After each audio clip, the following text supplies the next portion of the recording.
Hey, Taylor.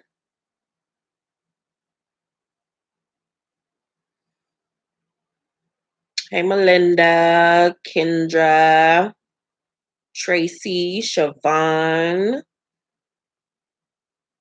Destiny, cute way to spell it, Zaria, Margie, Gerald. You ready, Taylor? Okay, girl. Hey, Divine.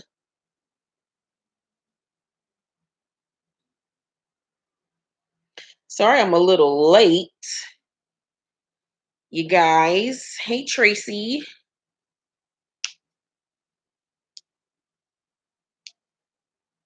Y'all ready to talk some shit? Talk some shit. Ooh, talk some shit. Hey, Kayla. Ooh, hey, Kai A from Germany. Schliblum schlablum. That's all the German I know, and it ain't even fucking German. Ah, I'm so disrespectful. Hey, Kiana. Did I do the Grammys? No, I didn't do the Grammys. If you meant that I do a review on the Grammys, no, I did not, because there was nothing to really talk about. I'm ready to talk like Jewels too. It's already. All right, let's get into this shit. Now, remember last week I was telling y'all about seeing song that I really liked, and I was like, it's a bop, it's a surefire hit. So I found the video, and then last week on Love and Hip Hop, Maggie Carey got into the booth and she was, doing a little diddly dally, but it really didn't show her skill set. Well, she busted a little hot 16 on her IG, and the girl got it. Like, I don't know what the hell Mano was over there tripping off of, but Maggie is not only beautiful, but she can actually rhyme. So she took part in the Tatiana challenge, and this is her rhyme. Really pop. So we gonna call y'all Papianas, and we don't want to see you bust down. Yeah, bust down Papiana. I used to watch, hope you taking care of mama, cause you dripped and designing. Oh, that's just Balenciagas. Try to tell me that your bitch look hotter. I'm like, nada. Lions, how you gotta. Game, you got a lot of. Period, first day. Blood clotter, but your man, I get fire. It's fire. I'ma sing to that nigga. He gon' think I'm in the choir. You blame, fix fire. I'm dodging you niggas and yeah, I'm running like I'm running from a diet. I try to be quiet, but since y'all talking that thought shit, I came with the bitches that was a riot. Let one nigga try it. Humble yourself and show respect when you get to the bag. Let one nigga try it. Man, that watch look iffy. I don't know if you really wanna brag. Let one nigga try it. Humble yourself, cause I'ma really get you 30 niggas mad. Let one nigga try it.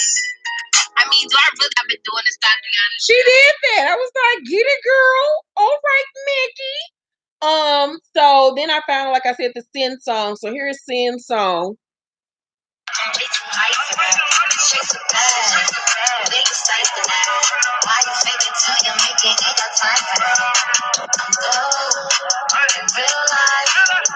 don't give a fuck about what you feel like. I'm dope in real life. Them bitches be faking they in real life. I'm dope in real life. Shit, I'm in. That's going to be a hit. That needs to be her first single.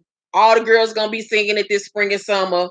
Drop that immediately with a dope video, girl, and I'm ready for it. Also, in Love and Hip Hop New York news, we got to see even more into the drama between Yandy and Kimbella on tonight's episode.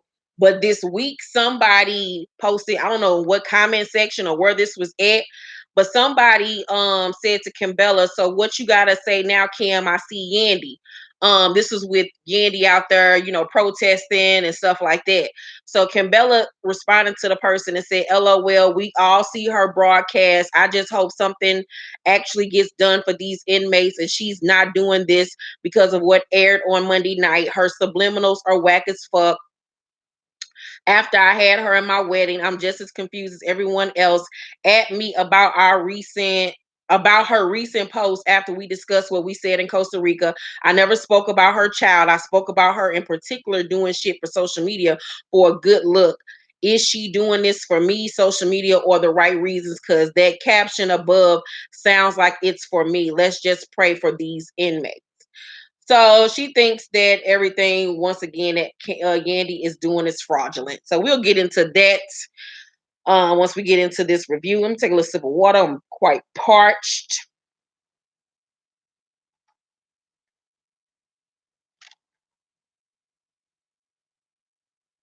It seems like Kimbella sitting on some tea that she don't want to spill. I don't know. So we saw tonight's episode with Kimbella telling Juju and seeing that she wants them to be her bridesmaids in her wedding. They all excited and shit, jumping up and down. Cien tells them that therapy helped her and Joe and that they're having more sex. I was like, hallelujah. I'm so tired of you complaining about dick. Um, Juju invites them to Costa Rica for a hosting gig that she's having when really it's just the cash trip. She tells him that she invited Yandy and Maggie too. Kimbella says she don't give a fuck about Yandy coming because she is just happy and, you know, her being engaged. Like, can't nothing bring her down. Seeing and Joe on the way to Remy's baby shower, he tells her the State of the Culture will be taking a hiatus, so she is very excited to get to spend some alone time with her nigga. She invites him on a trip to Costa Rica. Remy feels so happy and blessed to have the golden child. On the way home from the baby shower, Juju tells Yandy that Cien invited Joe on the trip. Now, I was under the conclusion at this point that Yandy knew this what's her name, Kimbella was going on a trip, but now that I'm recalling it, she didn't mention nothing about Kimbella being there. So Yandy suggests they invite Safari so Joe can have somebody there with him so that he won't just be around the girls all the time, because it's supposed to be an all girls trip. Juju don't really want Safari to come because she feel like he hasn't been a good friend to her and he hasn't been checking up on her. You know, during the summertime, they was kicking it. They was doing events together. Everybody thought they was fucking around. Obviously, it didn't go nowhere because now he's with Erica Mena. So she says that she's wrong part. Maggie meets up with Alexis. Alexis gets emotional about what's going on with her career because everybody done got locked the fuck up. She tells Maggie about the blog saying Lucci is her real baby daddy when what the former IG page Famous, which is now Gossip in the City, said that their storyline was fake from the beginning. They never fucked with each other. She says that she's gonna take Fetty to court to get him to take a paternity test since he won't do it on his own. So all the guys are at Pap's video shoot. They congratulate Juelz on proposing and ask him when they gonna get married. When they gonna get married. I'm laughing all motherfucking ready. Oh God. So Juelz say, why do I start laughing every time? You know, it's not up for me, everybody, I just want her to marry me. So if she's willing to do that, before I gotta go to my situation, or if she want to wait till I'm out of my situation, then it really don't matter to me, because she just my heart, and I just want her to be here for me and my kids, and for my teeth to get right when I'm in jail. But until then, I'm just here at the video shoot with you, my niggas.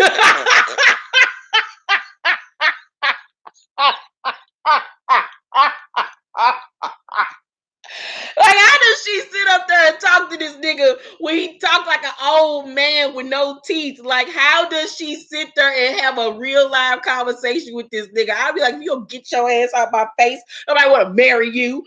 So, I'm so ignorant. If he ever see this, he gonna cuss me the fuck out, call me all kind of fat bitches. So, Pap tells them about how he and Remy were supposed to get married before she got locked up, but one day they went to court and they just took her ass and they had to get married over the phone. So he don't want the same thing that happened to Juelz and Kimbella. So you can tell, like, it kind of put a thought in his head, like, shit, we might need to hurry up and get married. So Pap tells them about how, no, I'm sorry, wrong part. My eye, something wrong with my eye. Anywho, Pap tells Joe that he's waiting on him to propose next. Joe's still unsure if they're ready. Mano look like, don't ask me, nigga. Don't even mention marriage to me, because he say he a recovering male thought. And Mano looked good in this tonight's episode. That nigga got a whole head that looked like a whole deep freezer, but he looked it good, and I wanted to sit on his big ass face. Lord knows he got enough coverage to that my big ass can sit on his face. So that nigga head looked like a rector set. It looked like a Rubik's cube. That nigga got a big ass head. So he tells him about him and Maggie's beef and how he was trying to put Alexis on the song, and he told them the song title that it was My Bitch Badder, and they just look at him like, nigga, you can't be that dumb to think you was about to put a whole nother bitch on the song called My Bitch Badder, and you got a whole girlfriend at home. Like, nigga, are you fucking retarded? So they talk about Costa Rica, and Mano decides that he gonna go on the trip too. Alexis and her best friend Ike meet up with Lucci to talk. He says that he's been defending himself against social media because they keep on reaching out to him saying that you the daddy and you ain't taking care of this baby. So he says that he fucked her at least 1,000 times, so he don't know when she got pregnant. She started crying because she frustrated and knows that he ain't her baby daddy. She wants a public apology from him when it comes out that the baby ain't his, and he refuses. So Trey, Joe's son, comes to visit him as State of the Culture. Joe still regrets not being there for him when he was a child. He talks to his son about proposing to Sin and asks how that would affect him. Trey says he'd rather him be with Sin than anybody else. Joe is shocked by this, but is enthusiastic about the fact that, you know, he's giving him the go-ahead to marry Sin. Thank you, Nalani, very much. It was really good to see Joe and his son together. I just need for Joe to get his son some braces because them teeth was spaced out like the galaxies, like the planets. God damn it! It was like Mars, Venus, Pluto, Uranus. I was like, "Woo, just bring them together. Just push the teeth together." Woo, geez, you got too much money now, Joe. Get that boy teeth together. He only 17. Get that nigga some Invisalign, something. So, where was I at? See, that's what I get for talking about people's kids. Yandy goes to see Jewel at the studio. Things have been strained between them two. She feels like he only reaches out to her when he needs something. And he tells her that, you know, he reached out to her because he felt some type of way about her not reaching out to him when she found out that he had proposed to Kimbella. She tells him, you know, well, congratulations. She said right then and there, and I was like, damn, that's fucked up. Because I agree with Jewels in this situation that despite what's going on between you and her, you still my friend. Like, you could at least reach out to me and say congratulations. Like, damn, that would have hurt my feelings too. He says that he feels like she's letting her and Kimbella beef affect them. She says that she didn't like being in the middle of their mess, so she stopped picking up the phone for both of them. And from that perspective, I understand what she's saying because I've been in that position. I put other friends in that position in the past where, you know, you telling, you know, motherfuckers your business and then they playing mediator, then y'all get back together. And it's just too much. So I can understand her having to disassociate herself from their chaotic ass relationship. She feels like Jewel should have stopped Kim from talking bad about her. I mean, he can tell her it's not cool and to stop. But at the end of the day, she a grown woman. She gonna do what the fuck she want to do at the end of the day. He can't make her do nothing. He says that he thought things would work out on its own between her and Kimbella, but now he don't know what the fuck is going on. Shit just got way too out of hand. He says that her and Kim need to just sit down and talk.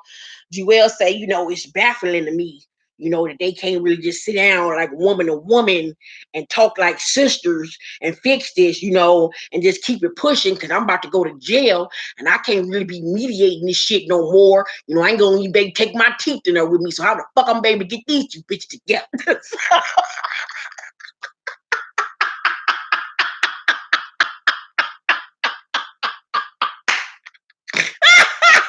I take myself out every time. Every time. Jewels has become one of my favorite impressions to do. Jewels, Angela from Power, A1 Mama Pam. I love doing Anais. Anais is one of my favorites. Them like in my top 5, but Jewels is part of my top 5 now because I just fall out every time I do that nigga. Oh my god, I'm so ignorant. Oh, I do like my Ray J one too. Oh God, they gonna fuck me up. And y'all better help me when these motherfucking celebrities try to fight me. Cause you know I'm gonna blow the fuck up. And when I fucking blow up and I be on these red carpets and shit, and they see my ass, they try to fight me, y'all better have my motherfucking back. So cause I'm too old to be fighting. Oh God. So where was I at? They get to the resort. Yandy pissed off because Kim Bella there and Juju didn't tell her. I'll be mad too because you know me and her beefing right now. What makes you think I want to be in paradise beefing with a whole nother bitch? Like you should have told me that she was gonna be there. So from that standpoint, oh yeah, Damon, my number 5. Dr. Damon, my number 5. So from that standpoint, I understood where Yandy was coming from. Like you should have told me. So that night, Maggie meet up with Yandy. Yandy doesn't understand why Kim Bella is dragging her name. The way Kim Bella going hard against her, you would think that they was never friends. You would not think that they had 10 years of friendship. And for that, I understand where Yandy is hurt because even with, say for instance, Kim Bella does have valid points and that what Kim Bella is saying about her is true. Even with what you're saying about her is true, just stop being her friend. Just stop being her friend. But the way that you like going hard after her, like, it's like, bitch, you could have never liked me. You could have never been my friend. Because that's the true testament of whether or not somebody actually gave a fuck about you, is how they treat you when y'all no longer are associated. That goes for relationships. That goes for friendships. If you leave a friendship or a relationship and that motherfucker dogging you, treating you like shit, talking bad about you, that motherfucker never gave a fuck about you. I have felt falling out with people that I was friends with 10 years plus.